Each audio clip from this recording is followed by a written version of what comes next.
It's really important to give people the opportunity to experience the academic research environment. I had the opportunity as a junior in college to spend my junior summer working in a lab, and that summer experience convinced me that this is the job that I wanted.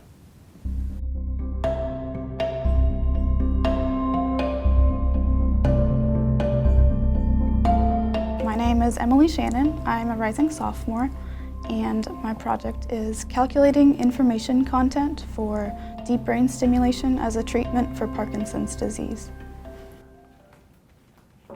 Go on in. Hey, Emily. Hi, how are you? Good. So I have some questions for you. Emily approached me when she joined the REU program to talk about opportunities to work on something related to the brain. Right, so this actually is consistent with the idea that the average rate. We're trying to understand how information moves through the brain in conditions of health and following the onset of Parkinson's disease, and then how is that information transmission affected by deep brain stimulation. Our project is looking at some data from rats that have been given Parkinson's and are undergoing deep brain stimulation. Okay, so this lab is where all of the data we've been working with comes from. We're calculating the information content from the neuron firing patterns from these rats. Are you continuing reading the information theory book?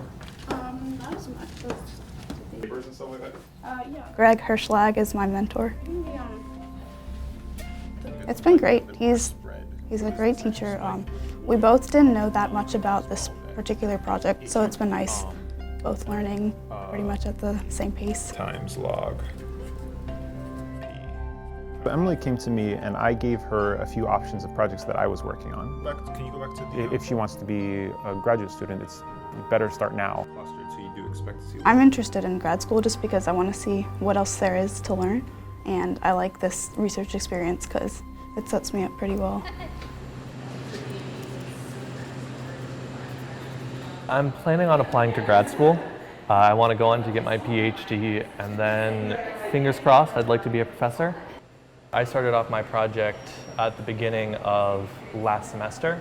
I was in a class called mathematical modeling. I wanted to model disease, so I came up with a model for it and worked around with it. Then over the summer now I've been expounding on it and sort of coming up with a formalized idea of what to actually do with that model. My project is trying to look at, using that model, how do you best distribute vaccines? So the concept for the model, it attempts to combine the SIR differential equation models with what are called network models. Austin was assigned to me as to work with me on the 6-week summer program. I'm Zhanfen Lu. I'm an assistant professor of mathematics here at Duke. The model he's been looking at is quite interesting, and I also need to add that he actually came up with the original idea of developing this model. I like working with undergrads, and especially in Duke, we have very brilliant undergrad students. These are very creative, very energetic young people, and it's a lot of fun to work with them. Have a good day. Based on what I've seen so far, this looks like a good project, so I've decided that I'm going to continue it. Next year, I'm going to try to turn it into a senior thesis. I think a big part of research is overcoming things that you thought were once right and then realizing that you've been doing something wrong or there's a new way to look at things. I guess in the interest of learning, it's been really great.